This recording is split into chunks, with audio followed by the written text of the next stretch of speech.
What is up, guys? In today's video, I'm going to be going over what I think is the most important thing if you want to get better at Fortnite Zero Build, and that is going to be creative maps. As always, if you guys do find this video to be helpful, informative, or interesting, remember to give it a like, subscribe if you'd like to see more, comment down below if playing creative has helped you improve, and if you guys would like to use my code in the shop when getting anything, it is EvolveJake, just like my channel name, and it is underneath the webcam at all times. The code for these maps are also going to be in the description below as well, if you can't find it on screen. So the reason why creative is so helpful in a game like Fortnite is because battle royales are not naturally time efficient games when it comes towards you improving as a player. In a battle royale match, it's usually between 15 and 20 minutes long, and oftentimes you don't have like consistent action throughout the course of the game. There's a lot of downtime after like the early game, and it usually ramps back up towards the end of the game. So if you play like 20 minutes, you typically will see less than 10 players, and for people who are very scared of fighting, it'll probably be much less than that as well. So just playing straight up battle royale, the amount of time you put in to the amount of time that you actually spend like fighting and improving as a player is not a good ratio. But creative maps have very little downtime and is just incredibly efficient time when it comes to practice, and that is why these maps are so helpful. You could play 10-15 minutes of a creative deathmatch map and get in as many fights as you would get in like a normal play session, but all in like 10 to 20 minutes. So you accelerate your improvement a lot as a player. There's also a lot of aim training maps out there. Aim training isn't something that I really do at all. But if you have just changed settings or you don't really feel comfortable in playing at all, then I think it is something that can be really helpful and get you to like maybe about average pretty quickly. But I think when it comes to really improving as a player and getting good at fighting and like consistently winning fights and knowing what to do in fights, I don't think just spending a bunch of hours aim training is really going to help you that much. I think if you're already average to above average, then maps where you can fight people are a much better use of your time. But there are countless aim training maps out there. You can just go to the search bar in Discovery and type in aim, and you'll see that there's a lot of maps there. They basically all do the same thing. It's not like you need to necessarily play one map over the other. It's just there's targets and you shoot them, you know? The video I'm using, or the map I'm using in the video, is by Ollie Zero Build, and there's a bunch of different scenarios you can do. I think the most useful are going to be the ones where the bots are jumping around. They kind of have like a shockwave motion to them, and I think this can be really helpful if you struggle to hit anybody using mobility. And I know a lot of players kind of question if their sensitivity is too low to like kind of track people shockwaving or using mobility, which is something that you need to be able to do at the higher level. And you can kind of test and figure that out on these bots here and see what feels good to you and, you know, refine that over time. Also, if you don't really feel comfortable weapon swapping between a pump shotgun and a spray weapon and then going back and forth in fights, there's areas where you can practice that. This is something I've been asked about a decent amount, you know, when streaming, of like, how do you practice that? I think it's one of those things that you just play and get better at. But if you do want a way to just practice it in a low stakes environment, there you go. There's also a shotgun section where you can just shoot bots that will quickly respawn.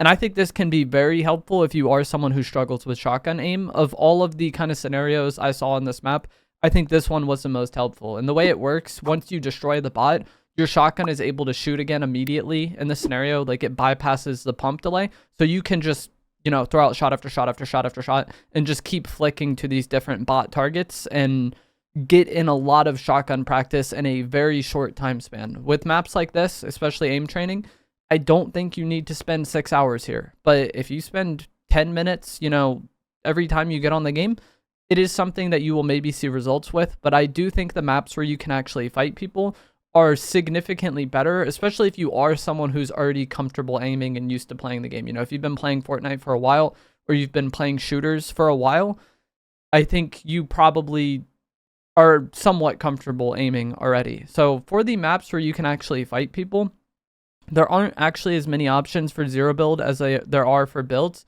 but there's still a few solid ones out there. The best map, I think, if you do want to get better at fighting in Zero Build, is going to be Rapid 2v2 Realistics by Bullseye. I believe there's a 1v1 version as well.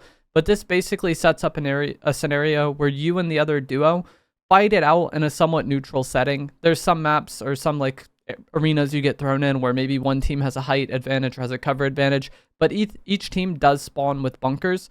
And a lot of these fights kind of turn out to be like you on your bunker posted up, the enemy on their bunker posted up, and then you look for tags. And I think this can help you get better at like kind of peeking from protected angles, and then also knowing what to do once you get that damage and how to push as a team and all of that stuff. If you don't have somebody to play with, it can be a bit of a struggle, but especially if you play squads, playing 2v2 within your own squad is something that I think could help you all kind of improve together. If you have friends that are on a somewhat similar skill level to you, when playing the matchmaking, I feel like the quality of players you will encounter in this map is typically better than the other two maps I mentioned, which can be a good or bad thing depending on how you look at it. I think playing against better players does force you to get better sooner, because those good players are going to capitalize on your mistake in a way that like lesser skilled players won't.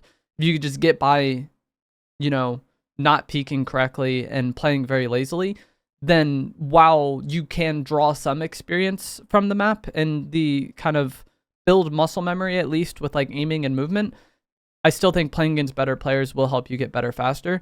I also tried this Zero Build Zone Wars map by the boy Dilly. It's essentially a 4v4v4v4. There's 4 teams of 4 fighting in an area. You could set up your loadout and pick the new like Chapter 7 weapons. And with all of these maps where you can fight people, I would recommend trying to play with the loot that you're actually going to use. So if you play Reload, then maybe you can use some older guns. But if you're mostly playing BR, I think it's best to play with the Chapter 7 BR weapons. But this Zone Wars map I thought was okay. I think as far as replicating scenarios that you might actually see in game, this is probably the most realistic, I guess. But when it comes to just practicing and improving, recreating the situations you might encounter in game, I don't think is the most important. I think just getting in a lot of fights in a very short time span and building your muscle memory with aiming and building your muscle memory with movement and kind of getting over the anxiety of fighting is so much more important than kind of the scenario being a lot like Battle Royale. But this is the most Battle Royale-like of the modes that I played. It, from a time perspective, I think it plays out slower than the Zero Build Realistics and the final map I'm going to talk about. And then the downtime between rounds was actually pretty long sometimes. Like, it took forever for it to load in between rounds sometimes, and that's not great. But this might be also something that if you don't like the other maps for practice, maybe you'll like this one. And then the final map I'm going to go over where you can fight players is going to be the Pit Zero Build. Compared to the other two maps, this map is very chaotic oftentimes, and it doesn't really resemble Battle Royale as much. Like the 2v2 Realistics map and the Zone Wars map are much more akin to like some fights you might actually get in Battle Royale. But this Pit map is just fight after fight after fight after fight. And the fights might not always be the best quality. Like, this is very much a quantity over quality map, I feel like. And that's something where players often look at and say, oh, quality over quantity, of course, quality is better. But I think in some instances, especially if you are someone who's just trying to get better at aiming, trying to get better at like making quick decisions in fights, trying to get better with your movement, trying to get over that anxiety fighting, just getting in an absurd amount of fights in a short time span, I think is better. Even if the fights aren't always the best quality. And even if the fight, maybe you didn't have a chance to really fight back because the guy was just hopping on you, which will happen because of the way people respawn on this map. They'll often just like hop on you again. But it doesn't really matter if you win or lose the fight. It doesn't matter if you have the most kills in the map. It's just how many fights can you get in a very short time span. And I think doing that will help you get much better in the long run, even if you are getting some deaths that aren't necessarily the most fair fight ever. It doesn't matter. Don't think about it like that. You can get in dozens of fights in 5 to 10 minutes. And when you do that regularly, like maybe 2 or 3 times a week, or every time you get on to play, if you use one of these fighting maps as a warm-up, over time, you will have gotten in so many more fights than you would have just playing Battle Royale. And that's what's going to accelerate your improvement as a player, especially if you are someone who's newer to the game, because I've touched on this many times, but a lot of newer players kind of are scared to fight and they don't really feel comfortable fighting. And I think the best way to just get over that is to just get in an absurd amount of fights. And a map like this can help you do that. But that is going to be it for this video. As always, if you guys did find this to be helpful, informative, or interesting, remember to give it a like, subscribe if you'd like to see more. And if you are someone who's wanted to improve in Fortnite for a while but hasn't really taken advantage of creative yet, I would highly, highly, highly recommend it. Even if it's just small amounts of time on a somewhat regular basis, I think you will start to see improvement in a relatively short time. But I'll see you guys in the next one. Thanks for watching.